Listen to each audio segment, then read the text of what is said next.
মহিলা সংরক্ষণ বিলের ক্ষেত্রে সকলেই সমর্থন করেছেন, কিন্তু একমাত্র বিরোধিতা করেছেন আসাদ উদ্দিন ওয়াইসের অল ইন্ডিয়া মজলিসে ইত্তেহাদুল মুসলিমিন। আর এই বিলের পক্ষে ভোট দিয়েছেন 454 জন, আর বিপক্ষে ভোট পড়েছে মাত্র 2টো, আর তাও আবার সেটা মিমের তরফেই। মহিলা সংরক্ষণ বিলের বিপক্ষে থাকা মিম প্রধান আসাদ উদ্দিন ওয়াইসি এবারে সরাসরি মুখ খুললেন এবং বললেন কেন তিনি এই বিলের বিপক্ষে ভোট দিয়েছেন। মুসলিম প্রধান এই দল কি মহিলা বিরোধী, সেই প্রশ্ন রাজনৈতিক মহলে ওঠা শুরু হয়ে গিয়েছে। যদিও আসাদ উদ্দিন ওয়াইসি দাবি যে মহিলা সংরক্ষণ বিল যে আনা হয়েছে তাতে ওবিসি মহিলাদের সংরক্ষণ খুবই কম।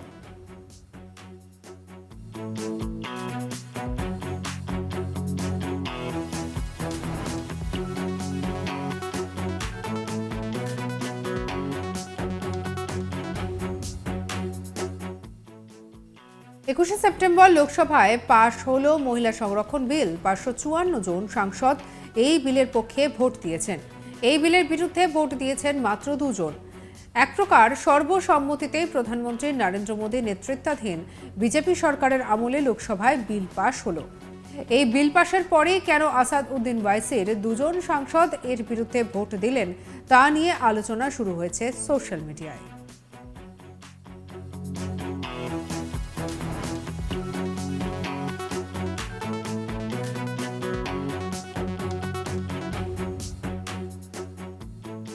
কিন্তু সংসদে দাঁড়িয়ে কেন মহিলা কোটা বিলের বিরোধিতা করলেন আসাদ উদ্দিন ওয়াইসি? অল ইন্ডিয়া মজলিসে ইত্তেহাদুল মুসলিমিন প্রধান আসাদ উদ্দিন ওয়াইসি এআইএমআইএম এর 2 জন সাংসদ মহিলা সংরক্ষণ বিলের বিরুদ্ধে ভোট দিয়েছেন। তারা হলেন মিম প্রধান আসাদ উদ্দিন ওয়াইসি এবং ইমতিয়াজ জালিল। আমাদেরকে দেওয়া বিশেষ সাক্ষাৎকারে তিনি স্পষ্ট করেছেন যে কেন তারা এই বিলের বিরুদ্ধে ছিলেন। ওয়াইসি বলেন যে তারা ওবিসি এবং মুসলিম মহিলাদের অন্তর্ভুক্তির জন্য লড়াই করছেন। তিনি বলেন এই বিল আনার পেছনে একটাই প্রধান উদ্দেশ্য ছিল, লোকসভা এবং বিধানসভায় যাতে তারা আসার সুযোগ পান। ভারতে ওবিসিদের জনসংখ্যা 50% বেশি, কিন্তু লোকসভায় তাদের প্রতিনিধিত্ব 22%। ভারতে মুসলিম মহিলাদের জনসংখ্যা 7%, যেখানে লোকসভায় তাদের প্রতিনিধিত্ব 0.7%। এটা কোন ধরনের ন্যায় বিচার? শুনবো কি বলেছেন মিম প্রধান। महिला आरक्षण विधेयक का असदुद्दीन ओवैसी साहब ने विरोध किया, उनके दूसरे सांसद भी हैं जो दोनों ने विरोध किया। असल में बाकी सब सहमत थे इस बिल को लेकर के। ओवैसी साहब क्या वजह थी आपने विरोध किया? क्योंकि सब लोग 454 एक तरफ, आप 2 एक तरफ। महिला बिल को लाने का मकसद एक ही था कि उन महिलाओं को पार्लियामेंट में और स्टेट की विधानसभा में उनको आने का मौका मिले। अब ऐसे 2 समुदाय, 2 चीजें हैं। एक तो ओबीसी का पॉपुलेशन इस देश में 50 से ज्यादा है। आज लोकसभा में सिर्फ 22% एमपी उनके हैं, हाँ, और अपर कास्ट के 232 हैं। तो आप उनको रिजर्वेशन नहीं देंगे, उनके महिलाओं को। दूसरा, मुस्लिम महिला, अब तक 17वीं लोकसभा तक 690 महिला एमपी हुए हैं, जिसमें से 25 मुसलमान हैं।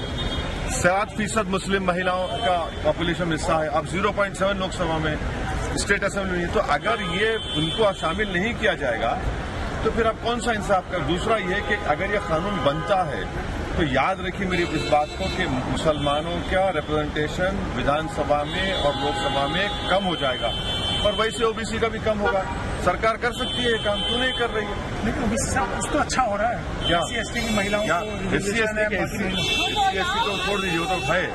मगर आप ये कह रहे हैं जिनको नहीं मिल रहा उनको देंगे ना, तो जिनको मिल रहा है उनको दे रहे हैं आप। जिनको मिलेगा तो आप बड़े लोगों का लोकसभा बनाएंगे, उसको बड़े लोगों का बनाएंगे। भाई देश का प्रधानमंत्री खुद ओबीसी, और वो ओबीसी ले जाएंगे आप। এই বিল আনার পেছনে একটাই প্রধান উদ্দেশ্য ছিল যে লোকসভা ও বিধানসভায় যাতে তারা আসার সুযোগ পান। ভারতে ওবিসিদের জনসংখ্যা 50% বেশি, কিন্তু লোকসভায় তাদের প্রতিনিধিত্ব 22%। ভারতে মুসলিম মহিলাদের জনসংখ্যা 7%, যেখানে লোকসভায় তাদের প্রতিনিধিত্ব 0.7%। এটা কোন ধরনের ন্যায় বিচার? একটি বিষয় পরিষ্কার যে আসাদ উদ্দিন ওয়াইসি শুধু মুসলিমদের নিয়েই ভাবছেন। এর আগেও ওয়াইসি বারবার মহিলাদের সংরক্ষণ বিলের বিরোধিতা করেছিলেন, বলেছিলেন যে এই বিল শুধুমাত্র উচ্চ বর্ণের মহিলাদেরই সংরক্ষণ করবে। তিনি বলেন এই বিলের পিছনে উদ্দেশ্য ছিল লোকসভা এবং রাজ্য বিধানসভাগুলিতে মহিলাদের প্রতিনিধিত্ব করা। তবে ওবিসি এবং মুসলিম মহিলারা রয়েছেন যাদের প্রতিনিধিত্ব কম, তাহলে আপনি কি তাদের সংরক্ষণ করবেন না? এই প্রসঙ্গটা নিয়ে কি বলেছেন মিম প্রধান, শুনবো। ये ना बिल लाने का मकसद क्या है कि उन लोगों को लोकसभा में और स्टेट के असेंबलीज में उनको मौका मिले। जब उन्हीं का रिप्रेजेंटेशन नहीं है तो कैसा होगा? 690 वुमेन एमपीज अब तक इलेक्ट हुए हैं, जिसमें से मुसलमान सिर्फ 25 हैं, और ऐसी 4 लोकसभा थी जहां पर कोई मुस्लिम महिला एमपी इलेक्ट नहीं हुई, 57 में, 62 में, 91 में, 92 में। तो हम ये बोल रहे हैं कि ओबीसी के महिला को और मुस्लिम महिलाओं को रिजर्वेशन मिलना चाहिए।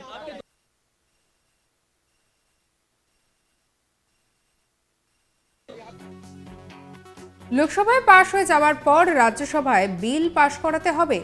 যে কাজটা করার ক্ষেত্রে নরেন্দ্র মোদী সরকারের অসুবিধা হওয়ার কথা নয়, তারপর রাষ্ট্রপতির অনুমোদন পেলেই সেই বিল আইনে পরিণত হবে। অর্থাৎ সংসদ এবং বিধানসভায় মহিলাদের 33% সংরক্ষণ দেওয়া হবে। মনমোহন সরকারের মহিলা সংরক্ষণ বিল 2010 সালে রাজ্যসভায় পাশ হলেও লোকসভায় পাশ করানো যায়নি। আজ সেখান থেকে 180 ডিগ্রি ঘুরে সোনিয়া এবং রাহুল মহিলা সংরক্ষণ সমর্থন করেন। বহু বছর পরে সোনিয়া আজও কোনো বিল নিয়ে বিতর্কে অংশ নেন। সোনিয়া বলেন যে মহিলা সংরক্ষণ রাজীব গান্ধীর স্বপ্ন ছিল, আমার জীবনে এটা আবেগপূর্ণ মুহূর্ত। রাজীব গান্ধী প্রথম সংবিধান সংশোধন করে মহিলা সংরক্ষণ করে বিল এনেছিলেন। রাজ্যসভায় সেই বিল 7টি ভোটের জন্য পাশ হয়নি। নরসিংহ রাওয়ের কংগ্রেস সরকার তা পাশ করিয়েছিল।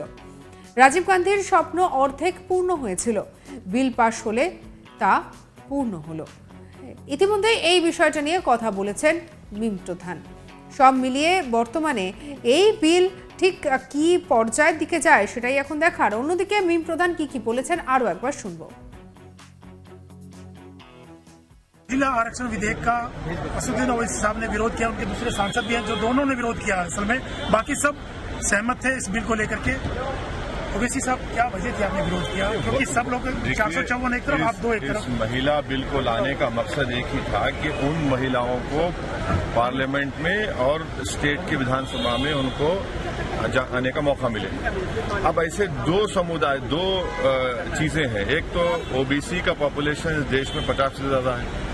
आज लोकसभा में सिर्फ 22% एमपी उनके हैं, हाँ, और अपर कास्ट के 232 हैं। तो आप उनको रिजर्वेशन नहीं देंगे, उनके महिलाओं को। दूसरा, मुस्लिम महिला, अब तक 17वीं लोकसभा तक 690 महिला एमपी हुए हैं, जिसमें से 25 मुसलमान हैं। 7% मुस्लिम महिलाओं का पॉपुलेशन हिस्सा है। अब 0.7 लोकसभा में, स्टेट असेंबली में। तो अगर ये उनको शामिल नहीं किया जाएगा तो फिर अब कौन सा इंसाफ कर? दूसरा ये कि अगर ये कानून बनता है तो याद रखिए मेरी इस बात को कि मुसलमानों का रिप्रेजेंटेशन विधानसभा में और लोकसभा में कम हो जाएगा। और वैसे অন্যান্য খবরের জন্য সঙ্গে রাখুন আজ তাক বাংলার ইউটিউব চ্যানেলকে। লাইক করুন, শেয়ার করুন, সাবস্ক্রাইব করুন।